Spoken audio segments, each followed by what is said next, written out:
saya mungkin mengetahui materi ini atau ilmu ini lebih dulu, sehingga izin berbagi dengan Bapak Ibu, izin menyampaikan apa yang sudah saya implementasikan terhadap murid-murid kami di SMPN 2 Parongpong.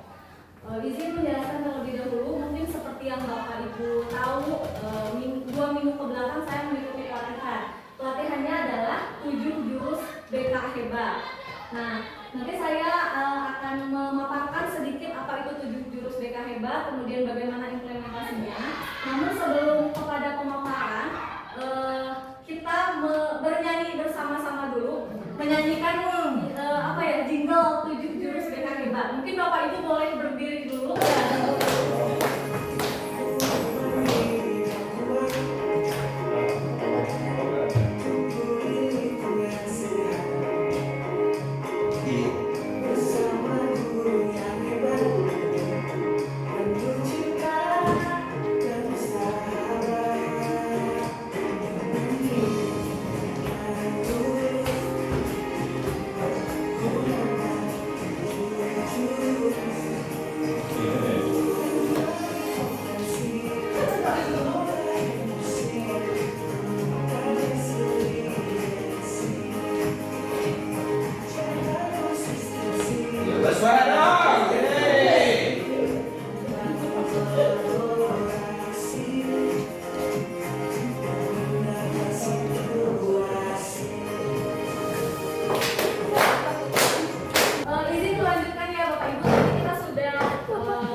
Kalau Bapak Ibu atau sadar, tadi di jingle kita itu ada disebutkan jurus-jurusnya. Yang pertama adalah kenali potensi, kelola emosi, resiliensi, jaga konsistensi dan jalin koneksi, membangun kolaborasi dan menata situasi.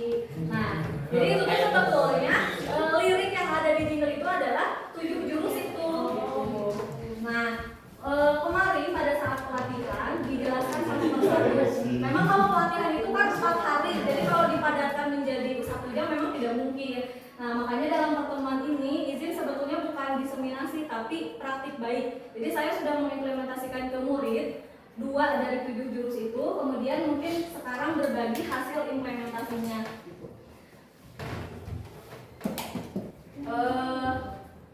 Di sini mungkin pendahuluan dulu, apa sih 7 jurus BK hebat itu? Apakah ini diperuntukkan hanya untuk guru BK atau guru seluruh mata pelajaran? Jadi jurus yang dimaksud dalam teknik ini adalah, jurus yang dimaksud dalam modul atau pelatihan ini adalah teknik, langkah, trik atau kompetensi yang diberikan kepada guru kelas, guru mata pelajaran, dan guru bimbingan konseling sebagai upaya peningkatan kompetensi guru agar dapat membimbing kepribadian, akademik, dan karir murid mencapai tumbuh kembang yang maksimal. Semangat 7 jurus BK hebat ini adalah agar semua guru memiliki kompetensi ke-BK-an. Gitu. Jadi sebetulnya 7 jurus BK hebat ini bukan diperuntukkan untuk guru BK, tapi untuk seluruh guru yang ada di sekolah, baik guru makel, guru BK, guru seni budaya, wali kelas, dan lain sebagainya. Ini tuh bisa diaplikasikan oleh semua guru yang ada di sekolah. Ada 7, yang pertama adalah kenali potensi, kelola emosi, tumbuhkan resiliensi, jaga konsistensi, jalin koneksi, membangun kolaborasi, dan menata situasi. Nah, mungkin saya akan ulas sedikit-sedikit. Kenali potensi ini sebagai guru kita tahu bahwa setiap anak itu unik, punya potensinya masing-masing, punya kelebihan dan kekurangannya masing-masing gitu.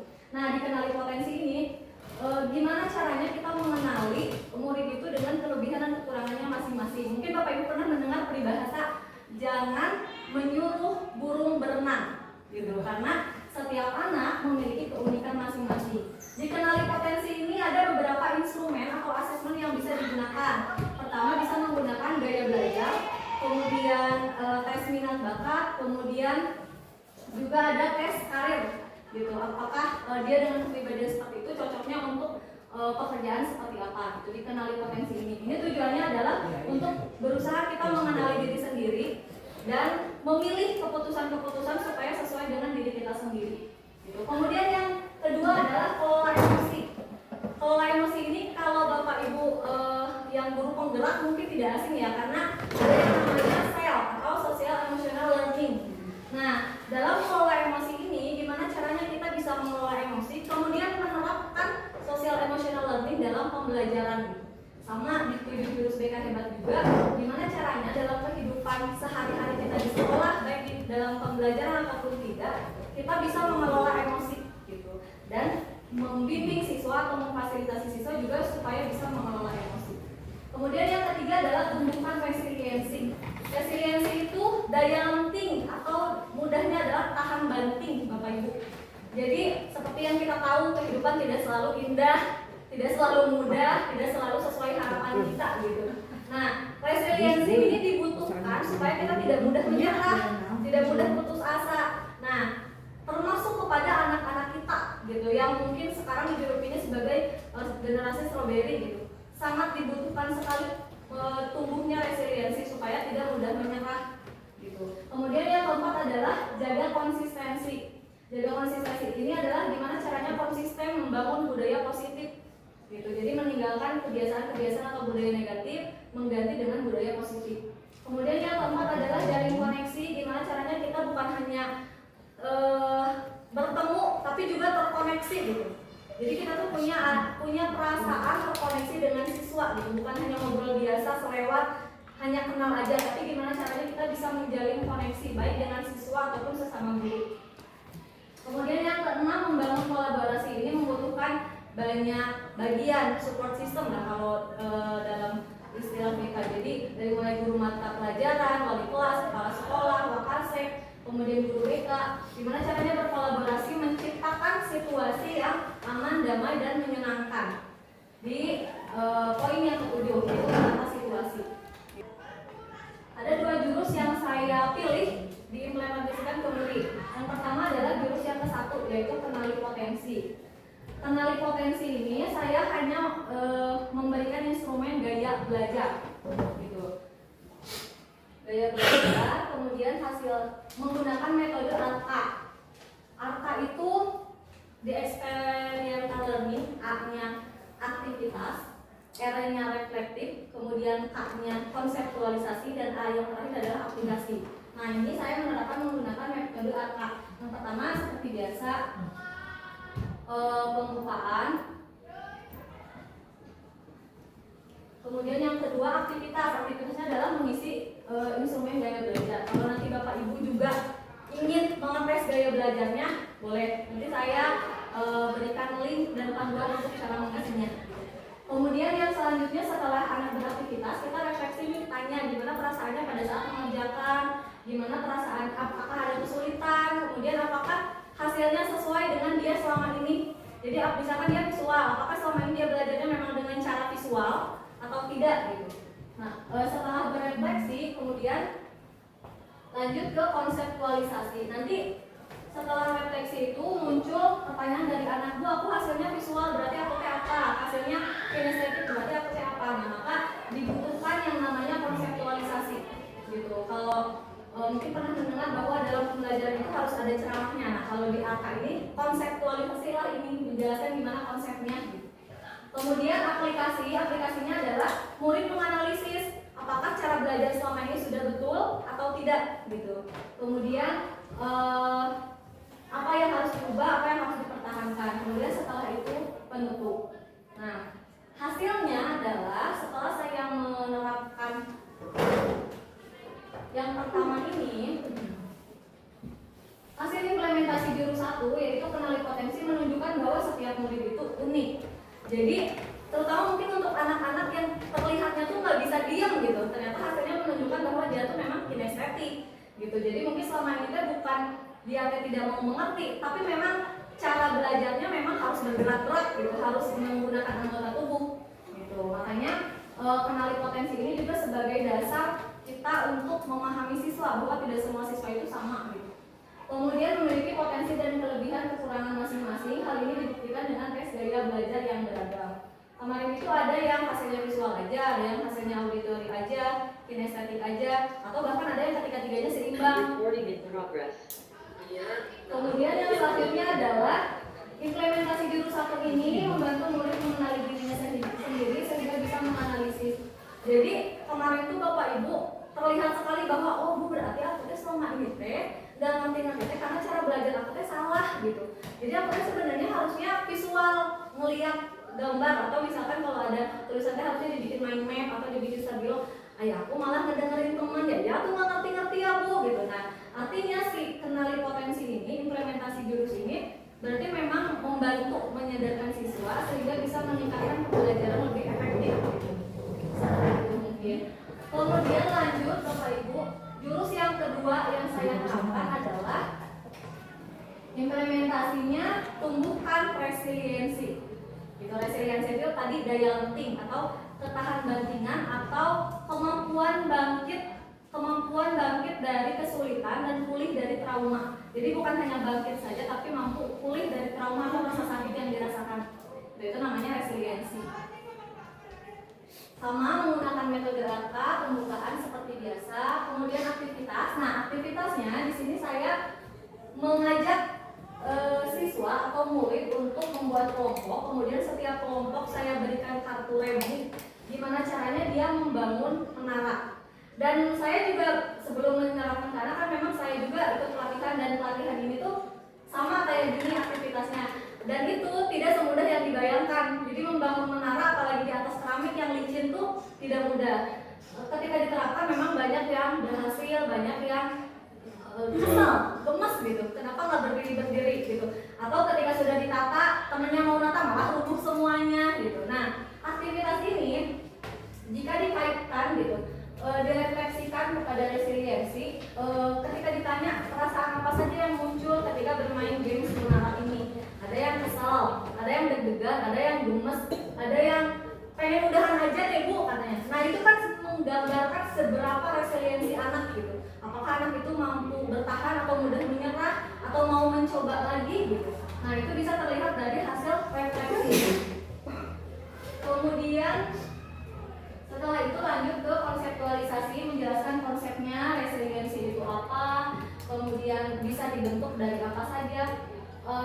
Salah satu pembentuk resiliensi adalah growth mindset atau pola pikir bertumbuh yang sebelumnya sudah dijelaskan sama Bu Imas, Bu Hen gitu. Nah, pola pikir bertumbuh ini pendukung utama resiliensi. Jadi resiliensi itu bisa terbentuk dari pola pikir. Kalau pola pikirnya sudah bertumbuh, maka insya Allah bisa resilient atau tahan banting atau tangguh gitu, tangguh sejak dalam pikiran.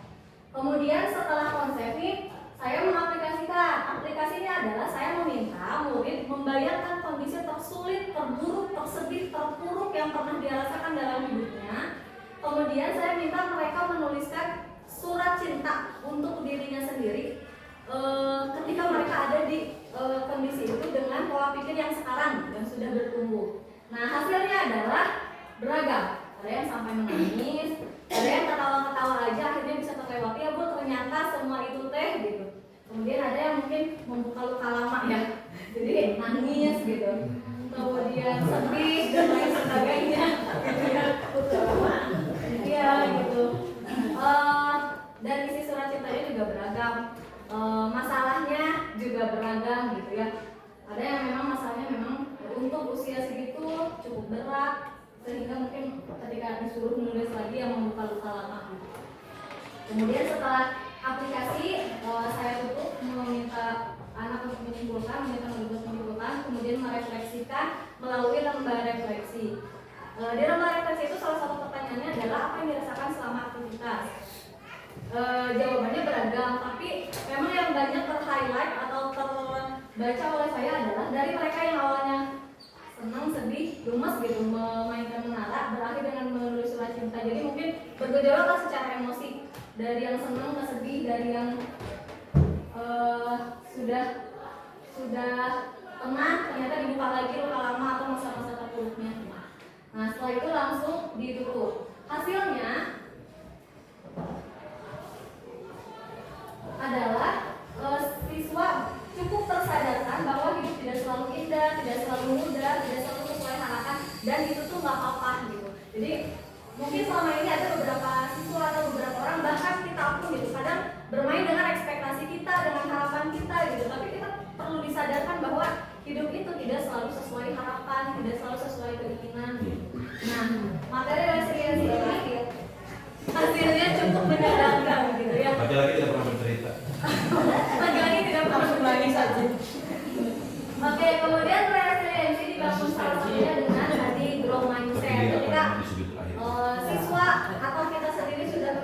pola pikir bertumbuh, insya Allah itu mendorong kita memiliki resilient yang tinggi, tidak mudah menyerah gitu. Karena pembentuk resilient pertama adalah pikiran, karena kan yang mengarahkan diri kita adalah pikiran kita. Jadi kalau sudah mindset, maka tangguh sejak dalam pikiran.